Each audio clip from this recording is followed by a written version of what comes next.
कहेंगे आप? इस समय वादे बहुत ज़्यादा जनता के साथ किए जा रहे हैं, लेकिन आपके मसले पर सिर्फ राजनीतिकरण होता आया है। इस बार किस तरह की उम्मीदें हैं आपको? सबसे पहले तो आपके चैनल का बहुत बहुत धन्यवाद। और जैसे आपने सारी बात खुद ही बता दी है कि डेली वेजर के साथ इस मुद्दे पर पिछले 30 सालों से सिर्फ राजनीतिकरण हुआ है। और आज भी हम देख रहे हैं सोशल मीडिया पे बड़े बड़े नेता बड़े बड़े वादे कर रहे हैं।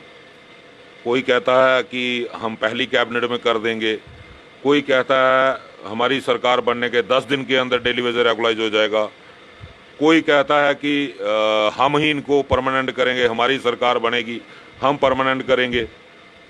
तो मुझे ऐसा लगता है, और मैं सभी अपने डेली वेजर साथियों को भी ये बताना चाहता हूँ, और बड़े समझदार साथी हैं हमारे, इस बात को बड़ी भांति जानते भी हैं कि 1 अक्टूबर तक, ये आने वाली 1 अक्टूबर को लास्ट फेज का इलेक्शन है, और तब तक सब हमें पक्का करेंगे।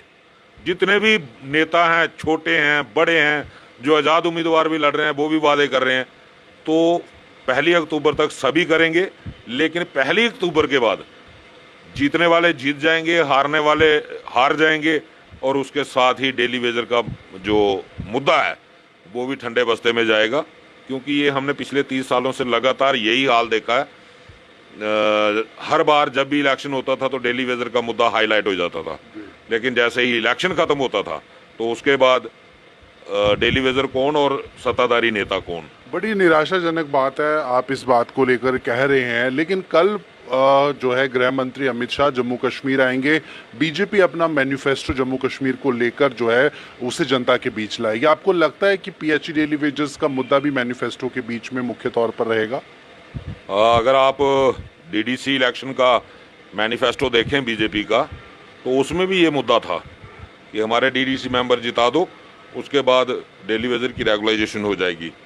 2019 का इलेक्शन देखें, पार्लियामेंट्री इलेक्शंस का, तो तब एक एसआरओ भी मार्केट में आया था, एसआरओ 520, जिसके तहत इलेक्शन से पहले 578 लोगों को रेगुलराइज भी किया गया था। और जैसे ही 2019 का चुनाव खत्म हुआ उसके बाद वो एसआरओ भी बंद हो गया। 2014 की इलेक्शन देखें, जब 2013 में दिसंबर में प्रधानमंत्री नरेंद्र मोदी जी ने ललकार रैली एमएम स्टेडियम के अंदर की थी, तो हमारे माननीय जुगल किशोर शर्मा जी उस वक्त प्रदेश के अध्यक्ष हुआ करते थे, तो मोदी जी के सामने इन्होंने बहुत बड़ी जोर दे करके ये बात कही थी कि जम्मू कश्मीर के अंदर 2 ही बड़े मुद्दे हैं। पहला है 370 और दूसरा है 61,000 डेली वेजर परिवार। तो हमारी सरकार आते ही इन मसलों का हल किया जाएगा। तो 2014 से लेके आज ये समय आ गया, और इन्हीं के प्रदेश अध्यक्ष अब भी कह रहे हैं बड़े दावे से। इनके जुगल किशोर जी का भी एक दिन बयान आ रहा था, वो भी कह रहे थे कि इनका तो अभी अच्छा टाइम आने वाला है, बड़ी जल्दी इनका मसला हल होने वाला है, हमारी पहली कैबिनेट में हो जाएगा। देवेंद्र राणा जी इनके बड़े नेता, वो कह रहे हैं कि 10 दिन के अंदर, सरकार बनने के 10 दिन के अंदर डेली वेजर रेगुलराइज हो जाएंगे। तो मैं एक सवाल इनसे पूछना चाहता हूँ कि भाई मुझे ये बता दीजिए, पिछले 10 साल से सरकार है किसकी? आखिर पिछले 10 सालों में ये मसला हल क्यों नहीं हुआ? अगर आप कह रहे हो, कोई कह रहा है 10 दिन में हो जाएगा, कोई कह रहा है पहली कैबिनेट में हो जाएगा, पिछले 10 सालों में क्या कारण रहे कि ये मसला हल नहीं हुआ? कोई तो रीजन बता दो, हम विश्वास करेंगे। रीजन बताओ तो सही। क्योंकि जो पावर इलेक्शन के बाद आपके पास आएगी, वो पावर आज भी आपके पास है।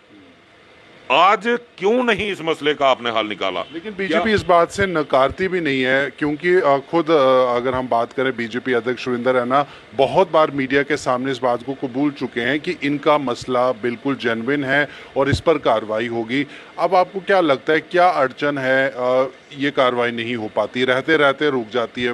बड़े बड़े लेटर्स आपको दिए जाते हैं, आश्वासन उन लेटर्स के माध्यम से दिया जाता है, लेकिन जो विश्वास ये जम्मू के लोगों ने किया था या डेली वेजर्स ने किया था बीजेपी के कैंडिडेट्स पर, वो कहीं ना कहीं पिछले इतने सालों में डगमगाता हुआ दिख रहा है। मसला है सियासत का।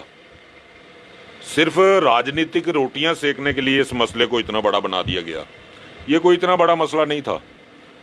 94 में लगभग 30,000 पीएचई डिपार्टमेंट के अंदर परमानेंट एम्प्लॉइज था। आज वो परमानेंट एम्प्लॉइज जो है वो लगभग 4,000 या 4,500 के करीब करीब बच गया है।